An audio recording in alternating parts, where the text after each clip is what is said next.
Boa noite. A paz seja convosco. Marcos 10:17. E pondo-se a caminho, correu para ele um homem, o qual se ajoelhou diante dele e lhe perguntou: Bom mestre, que farei para herdar a vida eterna? Senhor nosso Deus e Pai, te agradecemos pela tua palavra. Fala conosco, nós te pedimos em nome de Jesus. Amém. Os irmãos podem se sentar.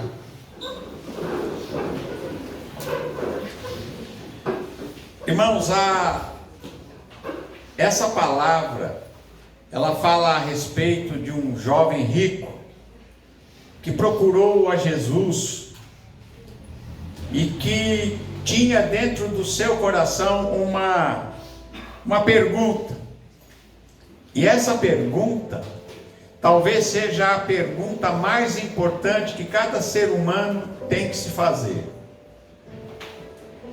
Ele era uma pessoa de muita posse, ele era rico, ele era um religioso, porém, a pergunta que estava dentro dele era: o que eu posso fazer para me salvar, para ter a vida eterna?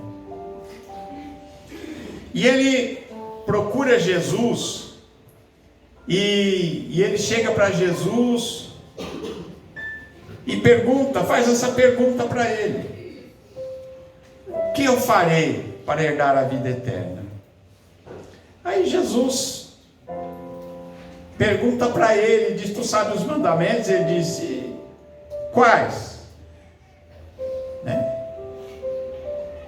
Jesus disse: não adulterarás, não matarás, não furtarás, não dirás falso testemunho, não defraudarás alguém, ou seja, não roube ninguém, honra a teu pai e a tua mãe. Ele, porém, respondendo, lhe disse: mestre, tudo isso guardei desde a minha mocidade. Ele guardava os mandamentos, ele era religioso, mas dentro dele permanecia uma indagação: como é que eu consigo a vida eterna? Como é que eu consigo a vida eterna? E então Jesus olhando para aquele jovem, o amou e disse: falta-te uma coisa, vai, vende tudo o que tens, dá aos pobres e terás um tesouro no céu, e vem e segue. O que era necessário para ele? Era seguir a Jesus. Se ele estava diante daquele que era o Cordeiro de Deus, que tira o pecado do mundo, era o Cordeiro que foi morto desde a fundação do mundo, antes do mundo ser feito. Já o sacrifício estava pronto para a salvação de todo ser humano, desde Adão, desde que do começo, todo ser humano que foi salvo, será salvo, e é salvo, é através do Senhor Jesus, o Salvador. Tem muita gente que pensa assim: no tempo antigo era salvo de maneira diferente. Não, sempre foi por Jesus. Sempre foi a salvação, porque Ele é o Senhor, Ele é Deus, Ele é o Verbo que estava com Deus, era Deus, estava no princípio com Deus, todas as coisas foram feitas por Ele, sem Ele nada do que foi feito se fez, e Ele é o Cordeiro, ou seja, Ele é a propiciação, Ele é o remédio para salvar a todos. E Ele, sendo Deus, o Todo-Poderoso, o Eterno, Ele já tinha tudo pronto. Antes de criar o Adão, antes da queda de Adão, o Cordeiro já tinha sido morto. Alguém pode dizer: mas como é que é isso? Porque na eternidade, as coisas para Deus, tudo é ao mesmo tempo. Ele tem essa capacidade. A eternidade não é tempo, a eternidade é uma qualidade da vida de Deus, da existência de Deus. E Deus, o tempo é só uma criação de Deus. E ele, conhecendo todos, vendo todas as coisas, desde o começo ao fim, por isso que ele é o alfa e o ômega, ele é o começo, ele é o fim, ele está em toda parte. Ele preparou. Então todos, desde o começo do mundo, que foram salvos e serão salvos no futuro ainda, sempre foi salvo através de Jesus. Então Jesus diz para esse homem aqui, ele fala: olha, você tem uma oportunidade de ouro.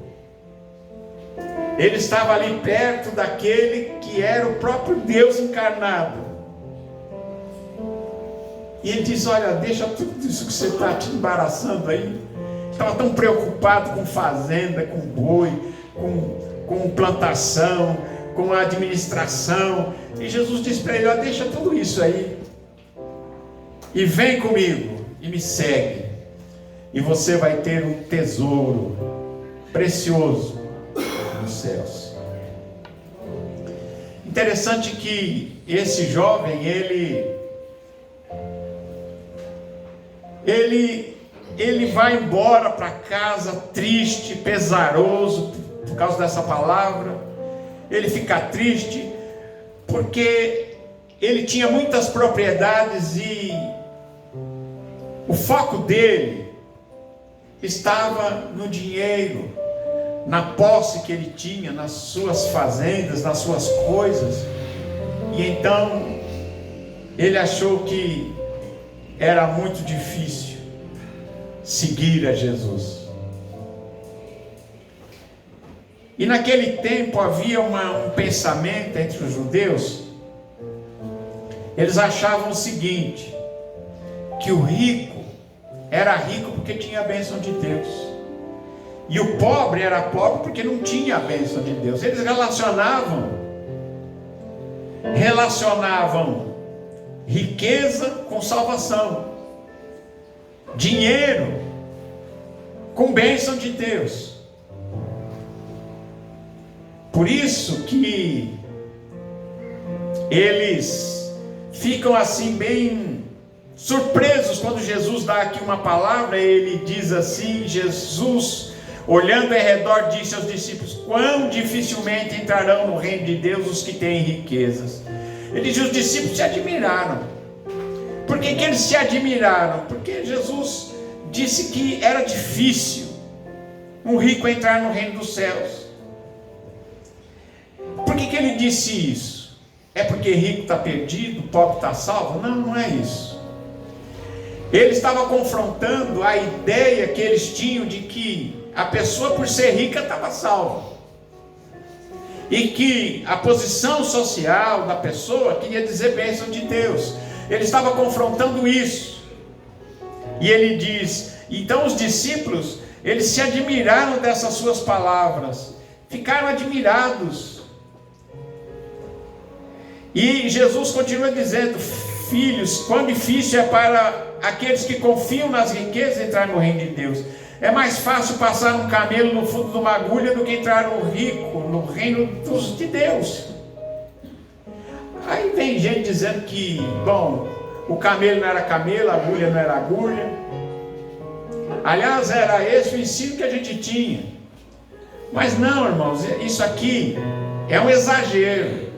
Jesus usou de um exagero para mostrar a dificuldade e que aquele conceito que eles tinham, e que até hoje em dia você vê em alguns lugares por aí que a pessoa relaciona a bênção de Deus com dinheiro, com propriedades, não é verdade?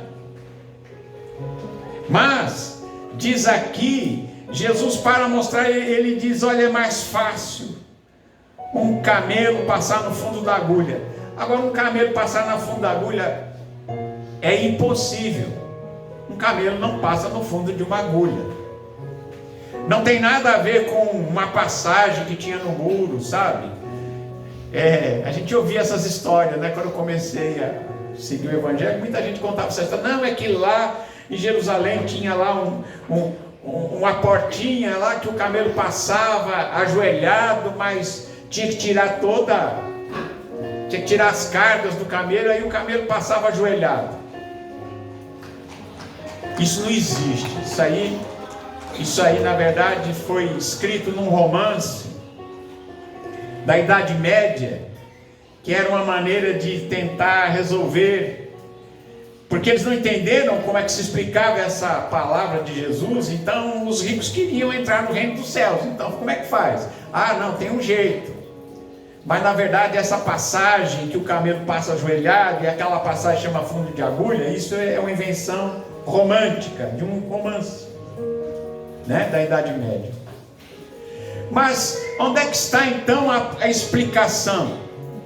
E eles admirados, eles dizendo entre si: Senhor, mas se os ricos não se salvam, a gente achava que era eles que eram salvos, que eram os abençoados. Então quem é que pode se salvar? Olha a pergunta: quem é que pode se salvar? E aí então, é o que nós temos que entender, é isso aqui. Jesus, porém, olhando para eles, disse: para os homens isso é impossível, mas para Deus, mas não para Deus, porque para Deus todas as coisas são possíveis. Então o que ele está dizendo aqui? Que a pergunta daquele menino, daquele rapaz, disse: que eu farei? E a pergunta dos discípulos era quem poderá se salvar. E Jesus então agora coloca todo mundo junto, o rico, o pobre, todo mundo está perdido, carece da glória de Deus, todos estão necessitados da glória de Deus e do perdão de Deus, da salvação de Deus, porque todos pecaram e destituídos estão da glória de Deus. É essa a mensagem. Não é porque a pessoa é rica ou porque é pobre.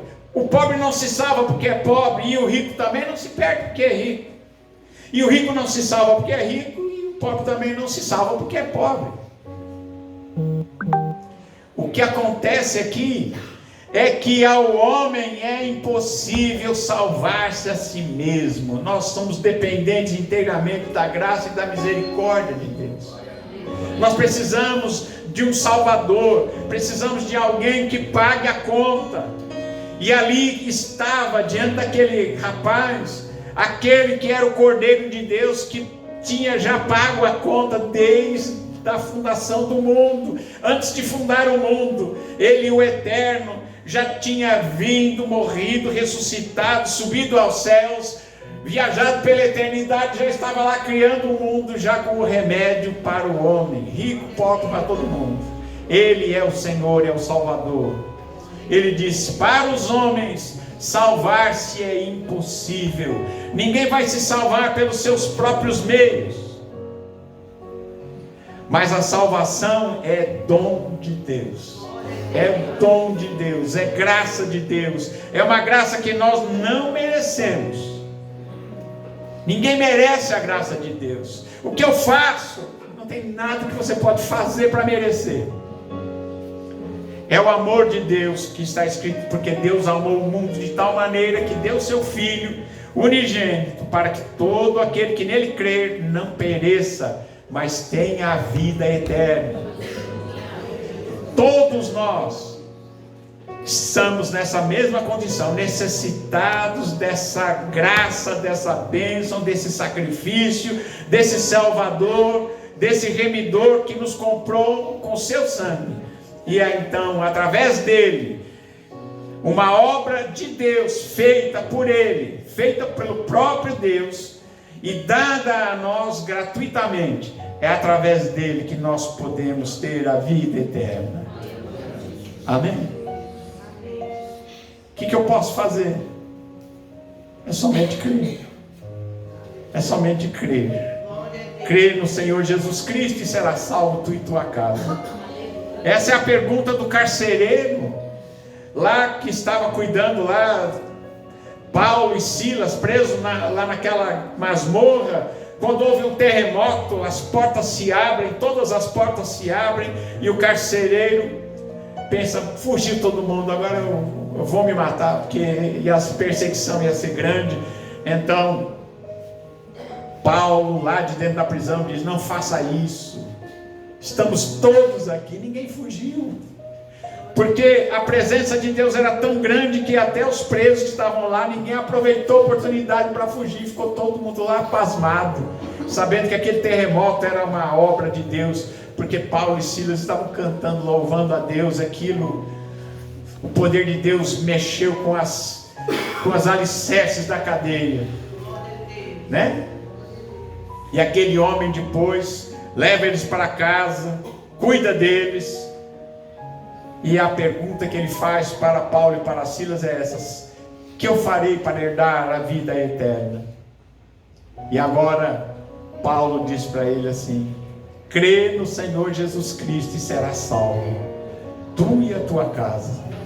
E aquele carcereiro, aquele soldado romano, ele crê, a sua família crê, e todos foram batizados em nome de Jesus, para a salvação, para que recebessem essa fé que eles agora tinham abraçado, esse Deus que agora eles sabiam que era Deus, que Jesus é Deus, Jesus é o Senhor, é o Salvador. Amém? Você já se fez essa pergunta? Esse rapaz, ele era religioso. Ele guardava os mandamentos, guardava tudo. Ele conhecia a Bíblia que tinha lá, era o Velho Testamento. No Novo Testamento tinha sido escrito. Ele conhecia a Bíblia, ele seguia, ele ia para a sinagoga. Mas dentro dele havia algo. Precisava ele encontrar-se com o Senhor, o Salvador. E Jesus disse para ele: vem e segue-me, vem comigo, anda comigo, me conheça. Porque aquele que estava ali diante dele era a própria salvação. O que ele estava procurando era Jesus, era o Salvador, era aquele que tinha o remédio. E Jesus disse para ele: vem e segue-me, vem e segue-me. Mas a Bíblia não diz o que aconteceu com esse rapaz. A gente não sabe no futuro se ele creu depois, a gente não sabe. A história dele termina aqui, a gente não sabe, não está escrito em nenhum lugar. Eu espero que ele tenha depois chegado à conclusão de que o Senhor Jesus é o Senhor, é o Salvador, e em Jesus ele possa ter encontrado a salvação da sua alma. Porque o que ia adiantar fazenda, boi? O que ia adiantar plantação? O que ia adiantar riquezas, ouro, tesouros? Para que ia servir isso? Se ele não tivesse a salvação da sua alma, onde é que estaria ele agora? Perdido. O que valia mais a pena? O que valia a pena é o que Jesus ofereceu para ele: vem e segue-me. Ele fez uma pergunta: bom mestre, que farei para herdar a vida eterna? Jesus deu a resposta: vem, se desvencilha de tudo isso que está te prendendo e me segue, vem comigo.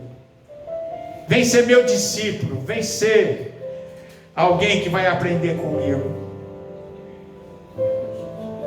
E aqui, pelo menos nessa passagem, esse menino perdeu a oportunidade, né? Essa oportunidade ele perdeu. A gente não sabe, a Bíblia não diz se alguma coisa depois aconteceu. Amém?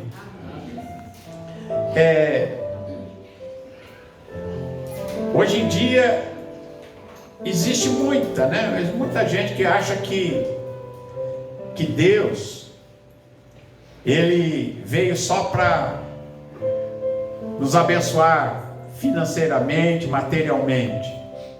Deus abençoa, Deus abençoa. Mas isso é o principal? Não. Não é verdade? Deus nos abençoa materialmente, financeiramente. Abençoa sim. Nós temos muita passagem aqui que mostra Deus abençoando. Mas que adianta o homem ganhar o mundo inteiro se ele perder a alma? Que adianta o homem se ele granjear tudo nessa vida, mas ele não cuidar da alma, não cuidar da eternidade, não cuidar daquilo que realmente é importante? Amém? Seja rico ou seja pobre, tem que cuidar da alma, tem que cuidar daquilo que é eterno. Amém? Porque o resto, irmãos, tudo passa, tudo fica aqui.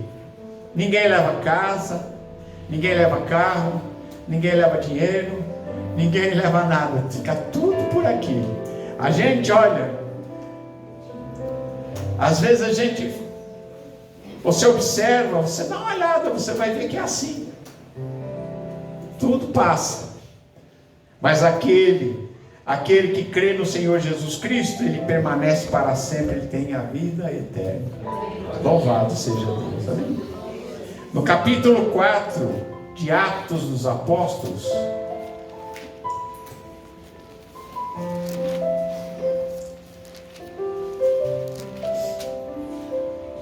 no versículo 9, está escrito assim: visto que hoje somos interrogados acerca do benefício feito a um homem enfermo e do modo como foi curado, seja conhecido de vós todos e de todo o povo de Israel, que em nome de Jesus Cristo, o Nazareno, aquele a quem vós crucificastes e a quem Deus ressuscitou dos mortos, em nome deste é que este está são diante de vós. Ele é a pedra que foi rejeitada por vós, os edificadores, a quem foi posta por cabeça de esquina. E em nenhum outro há salvação, porque também debaixo do céu nenhum outro nome há dado entre os homens pelo qual devamos ser salvos. Ó, isso aqui é forte, hein? Pedro e João tinham entrado no templo. E aí também tem uma coisa interessante, né? A gente vê que tudo tem a sua hora certa. Esse paralítico que estava lá sentado pedindo esmola, ele estava lá quando Jesus entrou no templo e saiu do templo, ele estava lá, mas Jesus não curou ele. Você pode pensar, Jesus entrava naquele templo, Jesus entrou naquele templo várias vezes, pregou naquele templo, e aquele paralítico estava lá sentado na porta. Mas quando um dia Pedro e João, os dois cheios do Espírito Santo, e é uma maneira que a gente tem que viver, é ser cheio do Espírito Santo. Eles cheios do Espírito Santo vão entrando no templo, e aquele paralítico, ele estende as suas mãos pedindo uma esmola. E então Pedro e João, olhando para ele, eles dizem: olha para nós. E ele olhou, esperando receber alguma coisa. Irmãos, quando você pedir algo, ele esperava receber algo. Quando você pedir algo para Deus, também espere receber. Amém? Espere receber. Você tem que querer e esperar receber. Ele olhou, esperando receber alguma coisa, e Pedro disse: não tenho prata nem ouro, mas o que eu tenho isso te dou. Em nome de Jesus Cristo, o Nazareno, levanta-te e anda. E diz aqui: tomando pela mão direita, o levantou, e logo seus pés e artelhos se firmaram, e saltando ele pôs-se em pé e andou, e entrou com eles no templo, andando, saltando e louvando a Deus. Foi um rebuliço. E por isso, por essa cura milagrosa, em nome de Jesus, levanta e anda, e ele é curado. Eles são colocados, são levados perante o sinédrio, foram presos e depois levados perante o sinédrio, e é lá perante o sinédrio é que eles falam ali para o sinédrio e diz que foi em nome de Jesus Cristo que aquele que eles tinham crucificado e que Deus o tinha ressuscitado dos mortos, em nome deste é que eles está são diante de vós. E ele diz: olha, ele é a pedra que foi rejeitada por vós, os edificadores, foi posto cabeça de esquina. Os religiosos, os sacerdotes, os principais do templo, saduceus, fariseus, eles achavam que eram dignos de entrar no reino dos céus. Mas os apóstolos dizem para eles: olha, esse Jesus, o Nazareno, ele é a pedra que vocês rejeitaram. Vocês rejeitaram a principal peça da construção. Vocês são os edificadores, aqueles que estavam encarregados da construção, e esqueceram da pedra principal, a pedra de esquina, a pedra angular, a pedra que sustenta toda a construção. ele diz: vocês, os edificadores, esqueceram do principal. E tem hoje em dia muita gente que está na mesma situação. É religioso, tem religião, conhece tudo, mas esqueceu da principal coisa, do pedra angular, esqueceu de Jesus, esqueceu do que é importante, do que é principal, de que é o Senhor, que é a chave da nossa salvação, é a pedra angular, a pedra principal. E ele diz: e não tem salvação em nenhum outro, não tem salvação em nenhuma outra coisa, não tem salvação em mais nada, não tem salvação na religião, não tem salvação em ritos. E aqui só abrindo um parênteses, tem gente que pensa que ritos, que fazer alguma coisa, ou fazer isso, ou fazer aquilo, vai fazer Deus fazer outro. Tem gente que pensa que controla Deus, ou pelo menos faz isso, né? Acha que controla. São parênteses. Lá quando o povo de Israel ia entrando na terra prometida, lá no deserto, vinha vindo, alguém contratou o Balaão falou: vai lá e amaldiçoa aquele povo. Aí diz: então faz o seguinte, edifica um altar, tantos altares, mata tantos carneiros, mata tantos bois, faz isso aqui. Eles achavam que aquilo ia. Aí o Balaão diz assim: peraí, eu não posso amaldiçoar. Eu estou ouvindo um alarido de um rei, tem um rei dentro deles. Dentro desse povo está lá no futuro um rei que vai aparecer, e esse rei era Jesus.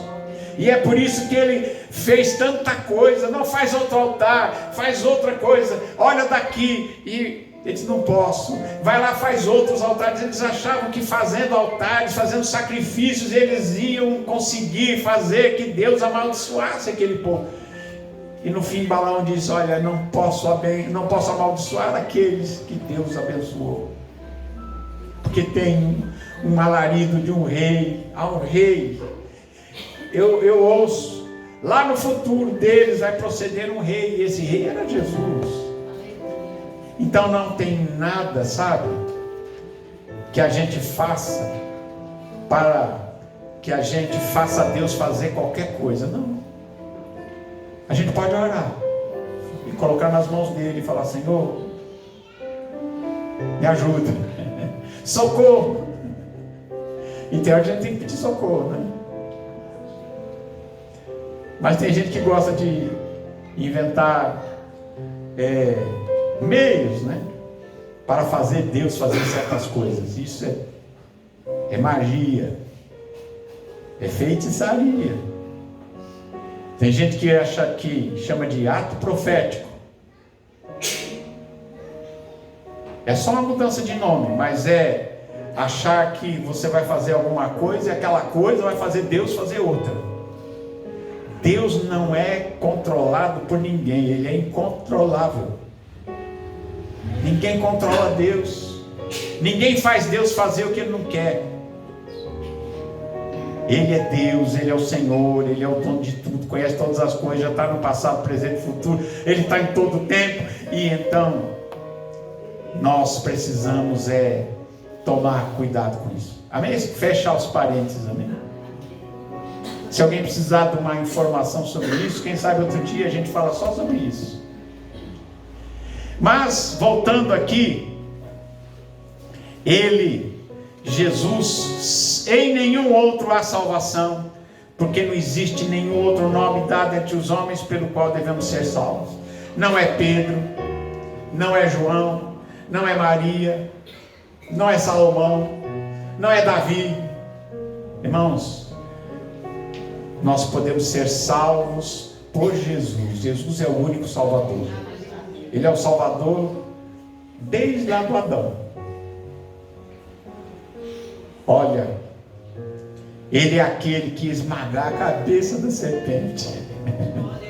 A cabeça da serpente foi esmagada lá na cruz, porque Jesus venceu a morte, venceu o mal, venceu as trevas e nos deu gratuitamente, pela fé, a salvação nele. E nele nós temos essa certeza, essa fé, essa paz. Amém? Louvado seja o nome do Senhor. Se alguém quer saber onde é que está, que o Cordeiro foi morto desde a fundação do mundo, está em Apocalipse 3:8, na metade final do versículo. É que lá fala do livro da vida, e fala que está escrito assim, versículo 13 de Apocalipse, versículo 8: e adoraram-na todos os que habitam sobre a terra, estes cujo nome não estão escritos no livro da vida do Cordeiro, que foi morto desde a fundação do mundo. Amém? É aqui que está escrito que o Cordeiro foi morto desde a fundação do mundo, e tem o livro da vida dele. Amém? O livro da vida do Cordeiro. E esse Cordeiro foi morto desde a fundação do mundo. Ele diz: quem tem ouvidos ouça. Louvado seja Deus. Amém? No capítulo 3 de João, eu quero ler com vocês aqui.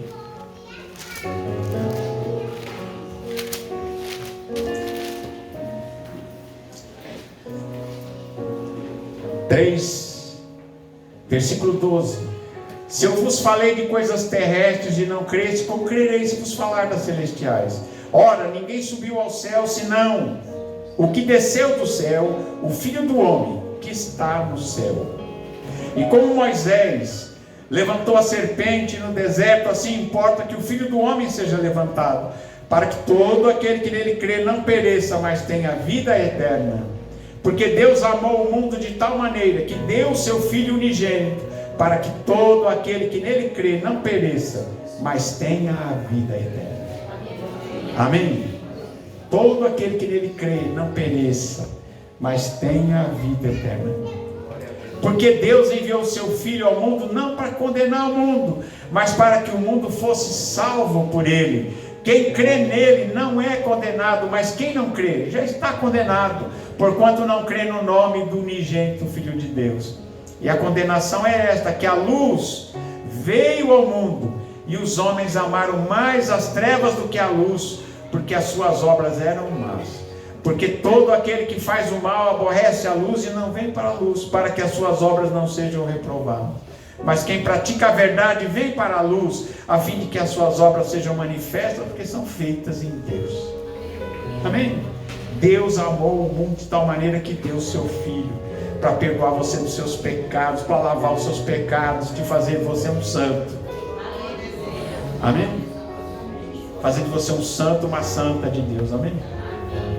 Mas não, sem Jesus a gente não pode fazer nada. Sem Jesus nós não podemos fazer nada.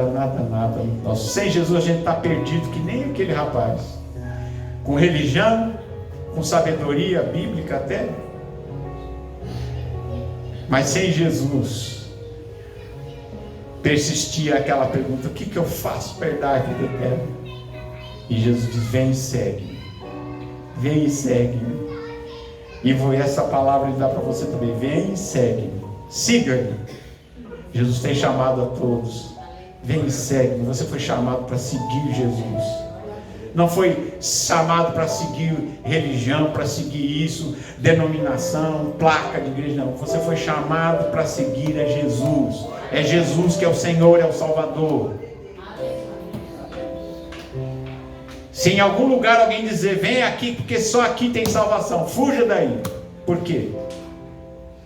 Porque está mostrando o caminho errado. O caminho não é a denominação, o caminho não é a placa, o caminho é Jesus. Ele é o caminho, a verdade e a vida. Ninguém vem ao Pai não ser por mim, diz Jesus. Amém? Então é isso. Louvado, exaltado, para sempre seja o Senhor. E para encerrar, ele diz aqui, tem um convite. E esse convite é do próprio Senhor Jesus.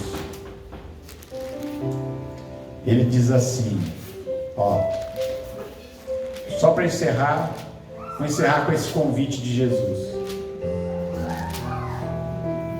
Ele diz assim: Vinde a mim, todos os que estáis cansados e oprimidos, e eu vos aliviarei.